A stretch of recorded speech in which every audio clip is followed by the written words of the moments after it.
Assalamualaikum warahmatullahi wabarakatuh. Alhamdulillah wa musallian wa musalliman ala Rasulullah Muhammad sallallahu alaihi wasallam amma ba'du.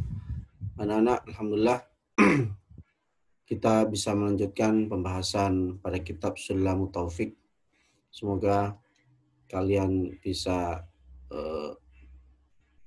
memahami isi dari kitab Sulamut Taufik ini. Mari kita lanjutkan pembahasan pada kelanjutan di kitab Sulam Taufik ini. Bismillahirrahmanirrahim. Qala al-muallif rahimahullahu ta'ala wa nafa'ana bihi wa bi ulumihi fid dari amin fid darain amin faslun fima yukhriju min al-Islam.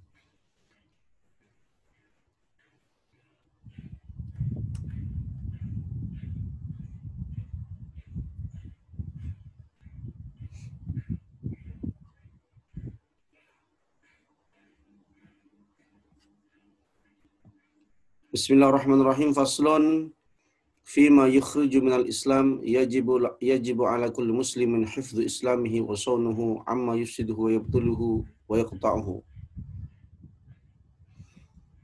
Bab ini menjelaskan tentang penyebab murtad. Nah, ini penyebab murtad.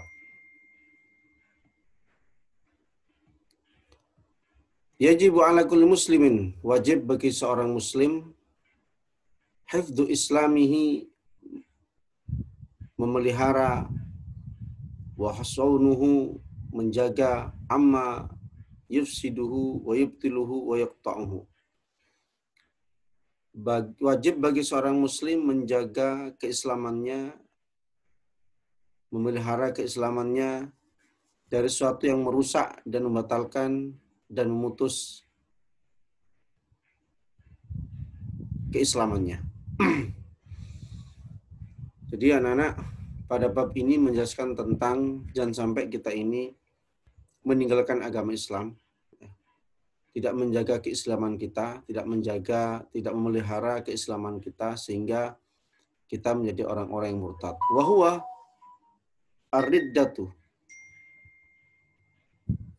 Wa huwa ar-riddatu murtad.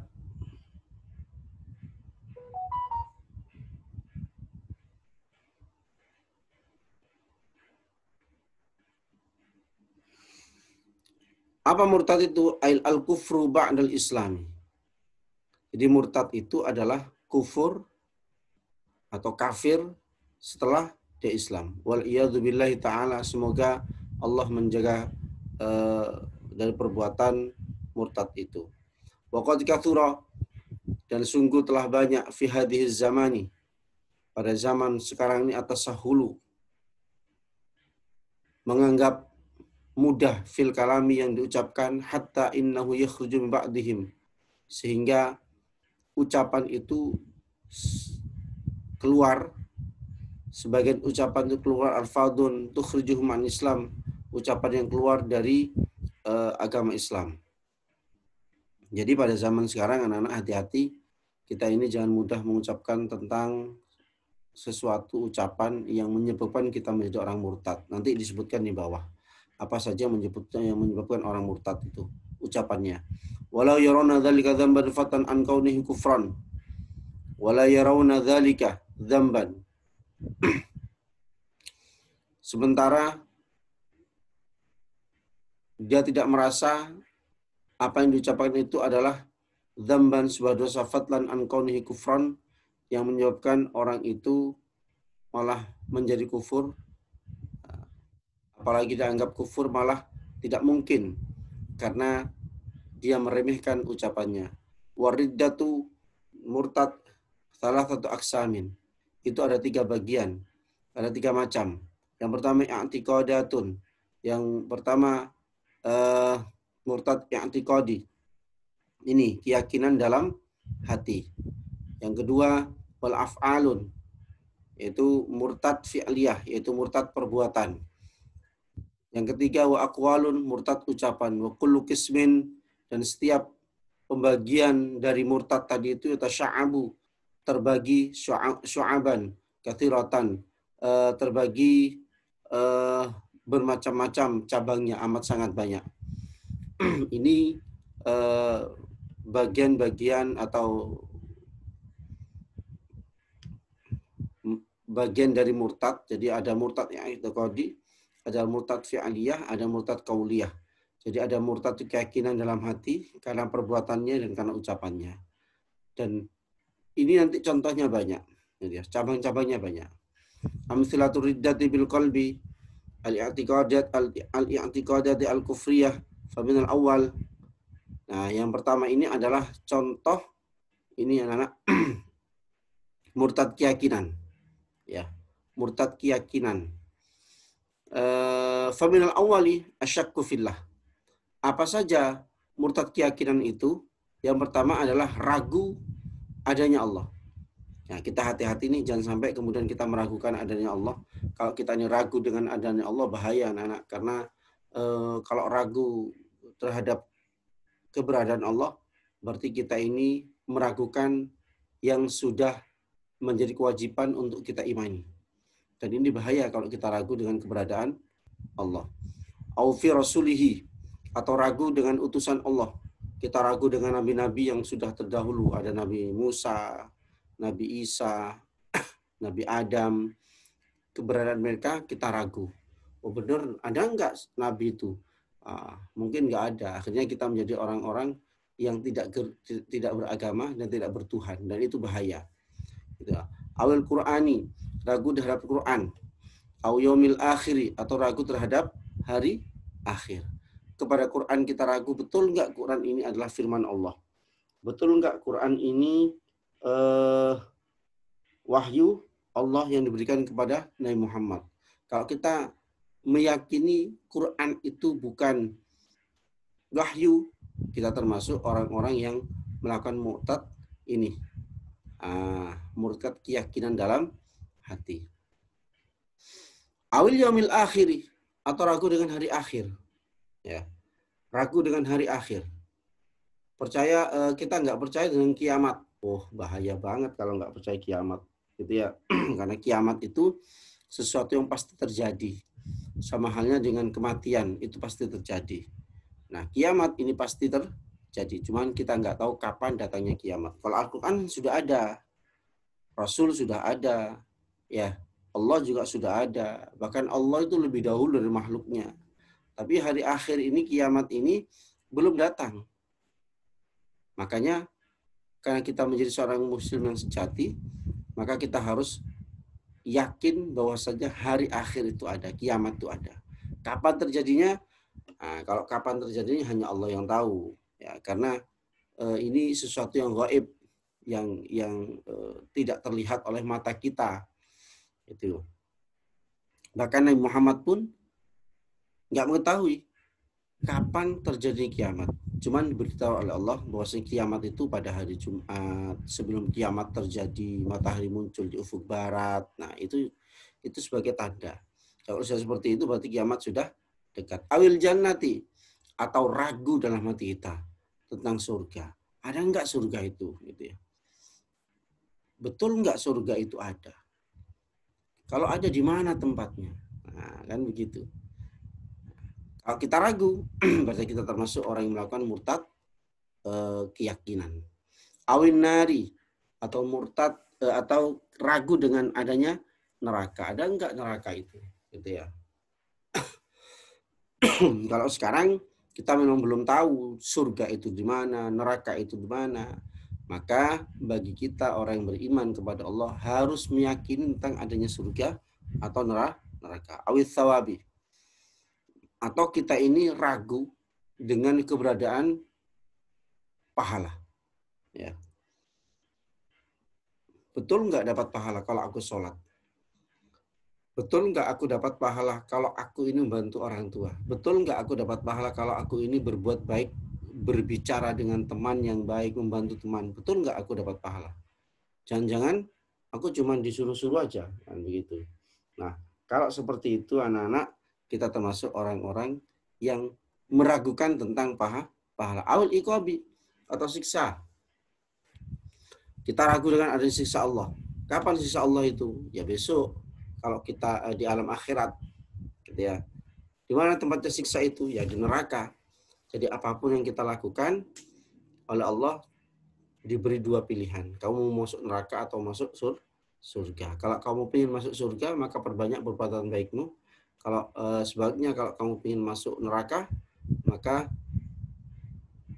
kamu lebih banyak melakukan dosa daripada berbuat baik. Maka orang-orang seperti itu tempatnya di neraka siksa oleh Allah. Wa nahwi dzalika. Wa nahwi dzalika. Ya. Wa nahwi dzalika.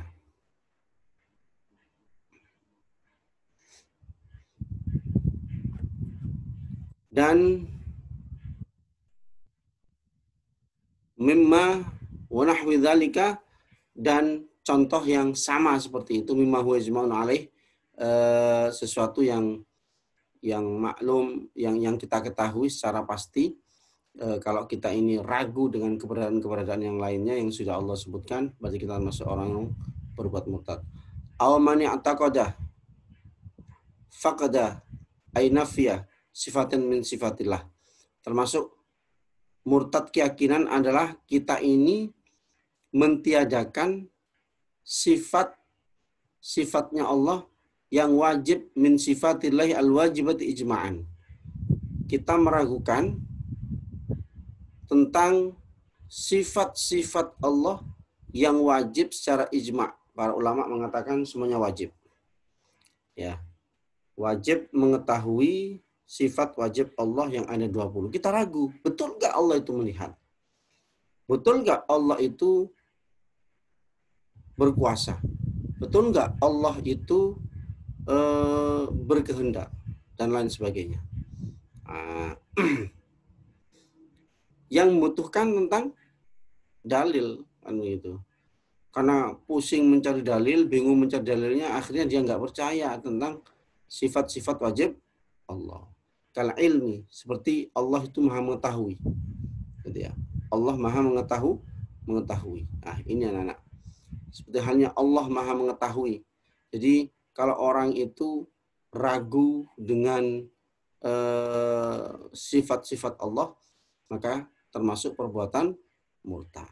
Ini seperti ilmunya Allah. Allah itu mengetahui segala sesuatu, tapi kita ragu, betul nggak Allah mengetahui?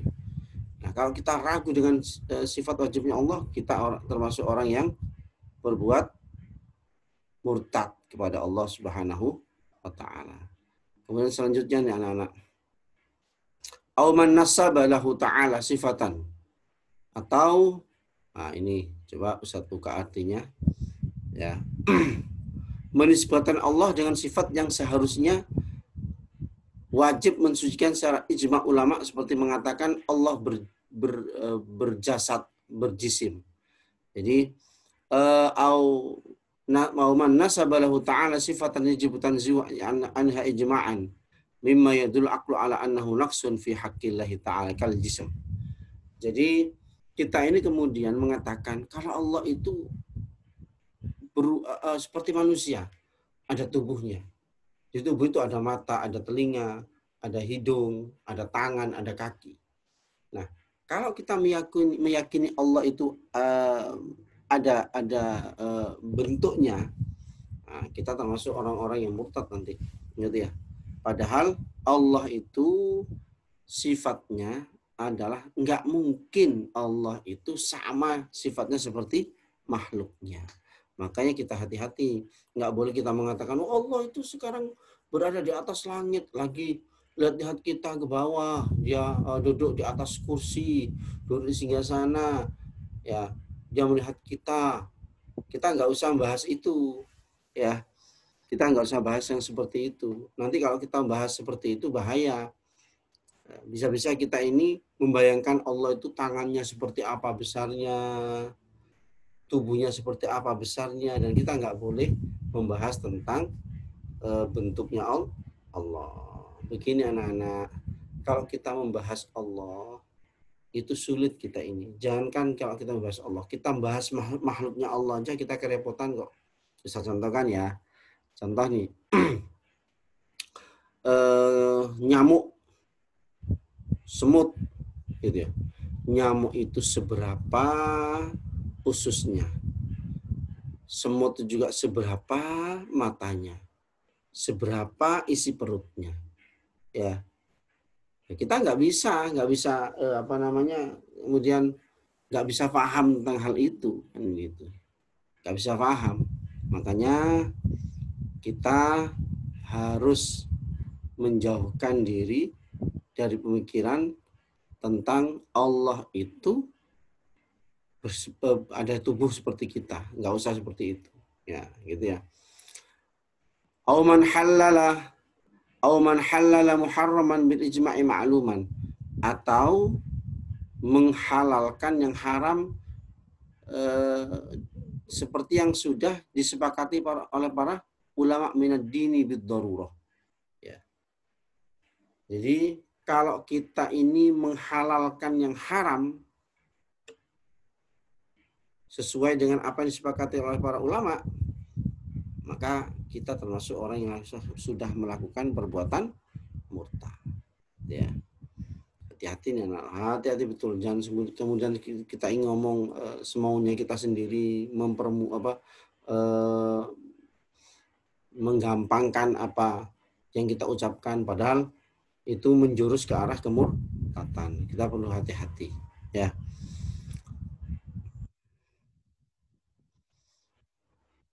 Menghalalkan yang haram seperti akal zina, seperti berzina, ya. Berzina itu sesuatu yang haram. Kalau kita mengatakan halal, kita dosa. Bahkan dalam kitab Sulam Taufik ini kita dimasukkan pada kategori orang-orang bermutak secara keyakinan. Liwat ini coba ya. Liwati dan liwat homoseksual. Ya, homoseksual. Nah, kita nggak boleh menghalalkan hal yang sudah dilarang oleh Allah dan sudah disepakati oleh para ulama. Gitu ya. Nggak boleh.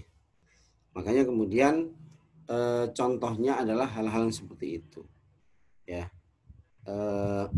Menghalalkan yang haram sesuai dengan yang disepakati oleh para ulama, ya, seperti berzina, homoseksual, qatli, membunuh, wasarikoti, mencuri, wal ghasbi, ya, ghasab. Ghasab. Kalau kita menghalalkan perbuatan-perbuatan ini, ya, yang sudah jelas diharamkan, maka kita termasuk orang-orang yang sudah melakukan perbuatan murtad. Apa ghasab itu? Ya, ini yang contohnya zina, homoseksual, membunuh, mencuri, ya. Ghasab. Apa ghasab itu? Ghasab itu mengambil harta orang lain tanpa hak, ya, dengan cara paksa. Nah, ini mengghasab. Artinya secara paksa itu ada orangnya, nggak ada orangnya dipakai. Nah, itu mengghasab. Makanya kita perlu hati-hati nih anak-anak untuk pembahasan ghasab ini. Satu contoh, kita kalau sekolah, ya, waktu kita masuk gitu ya, tatap muka yang offline itu, kita kadang pinjem ke teman ongotan, penghapus, pensil, tanpa ngomong, ya, tanpa ngomong. Nah, bagi kita termasuk orang-orang yang melakukan perbuatan menggosok itu. Dan itu nggak boleh dalam Islam, gitu ya. Nggak boleh menggosok dalam Islam, itu nggak boleh. Meskipun menggosok itu dikembalikan lagi kepada yang punya atau kepada tempat yang tadi, tetap nggak boleh. Nah, syaratnya harus ngomong dulu, minta izin dulu.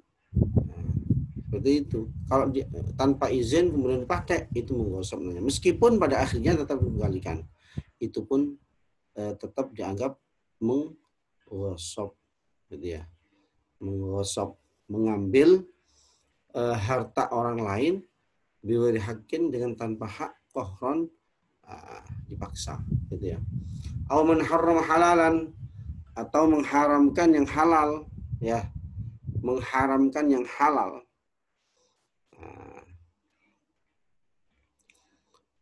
Ay mimma huwa ma'lumun minad din, Ay mimma huwa ma'lumun minad din, seperti hal yang kita ketahui tentang urusan agama ini bidharrah pasti mimma la yakhfa alaihi, ya, yang mimma la yakhfa alaihi, ya. Jadi yang haram dihalalkan. Kalau tadi yang halal diharamkan. Kalau sekarang terbalik, yang haram dihalalkan. Nah, apa contohnya? Kalbai'i wan nikahi. Ya, kalbai'i wan nikahi. Jadi seperti hanya orang jual beli dan menikah. Ini kan halal, ya, tapi diharamkan. Nggak boleh gitu. Ya. Kalau memang haram itu haram, kalau halal itu halal. Aw man nafa wujuba majma'in alaihi kadzalik. Ya. Aw man nafa wujuba majma'in alaihi kadzalik. Atau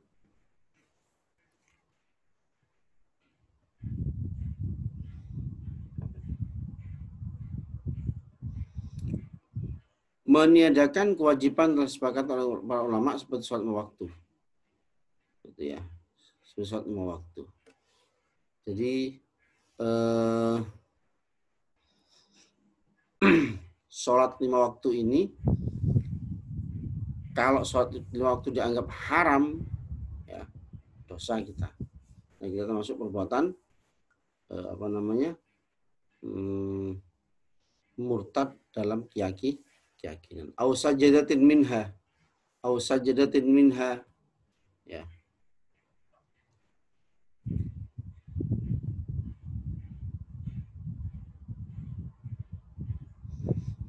Jadi au sajadatin minha.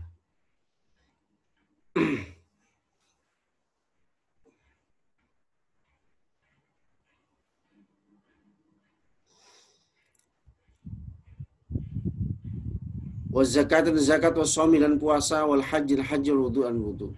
Jadi kalau kita mengharamkan zakat diharamkan, puasa diharamkan, haji diharamkan, wudu diharamkan, ya, maka kita termasuk orang-orang yang sudah melakukan perbuatan murtad secara keyakinan, ya, secara keyakinan. Makanya kita hati-hati anak-anak, jangan sampai kita ini melakukan perbuatan murtad. Kadang tanpa terasa kita ngomongnya ngawur, ya, nggak dijaga, ya, akhirnya menyebabkan kita menjadi orang murtad, gitu ya.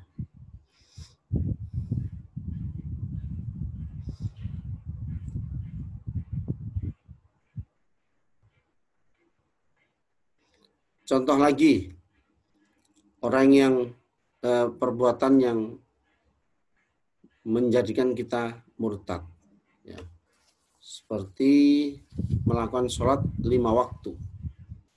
Nah, melakukan sholat 5 waktu.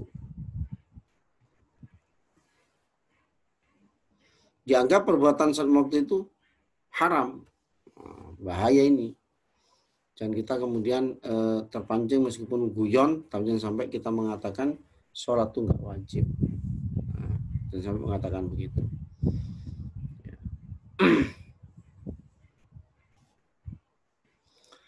Aw man azama ala fi'li syai'in mimma dzukira min al-kufriyat an-nahwi fil mustaqbalah aw taraddada fihi la waswasatu. La waswasah. Gitu ya. La waswasah.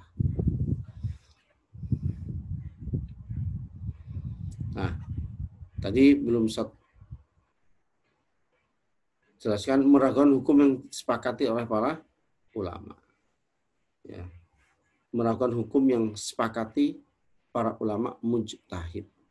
Mujtahid itu orang yang mempunyai kemampuan untuk memberikan keputusan dalam ilmu agama.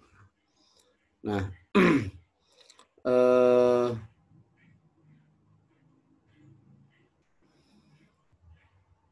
jadi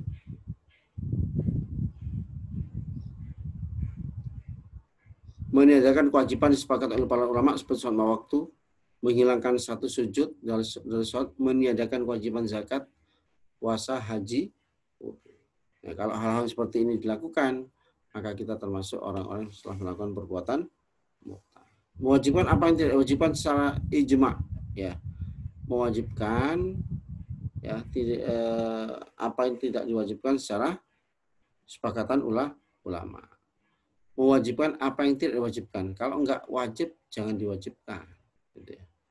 Contoh, sholat duha itu hukum sunnah. Tapi kalau dianggap wajib, nah itu enggak boleh.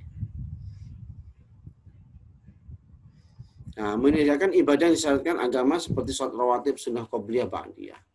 Ya, sholat sunnah rawatib kita hukumnya sunnah, tapi kemudian dijadikan wajib, nah itu enggak boleh. Gitu ya. Atau berencana kufur masa akan datang, ya, berencana kafir, ya. Auman azam al kufri mutlaqan fil mustaqbali. Oh, besok kalau aku hari Senin besok aku akan murtad. Nah, sudah sebelum masuk hari Senin, maka anak itu atau orang itu sudah murtad, ya. Au man azama ala fi syai'in ma dzukira min kufriyat wa nahwihi fi mustaqbal atau radda fi la waswasatu. Jadi kemudian anak-anak berencana mengerjakan sesuatu pada keadaan dari apa yang disebutkan. Ya, mengerjakan sesuatu pada keadaan dari apa yang disebutkan. Bimbang dalam agama bukan karena was-was. Beda ya. Betul nggak Islam ini agamanya Allah? Betul nggak Islam ini membuat aku besok masuk surga Allah. Nah, kalau ragu bahaya karena itu termasuk perbuatan yang murtad.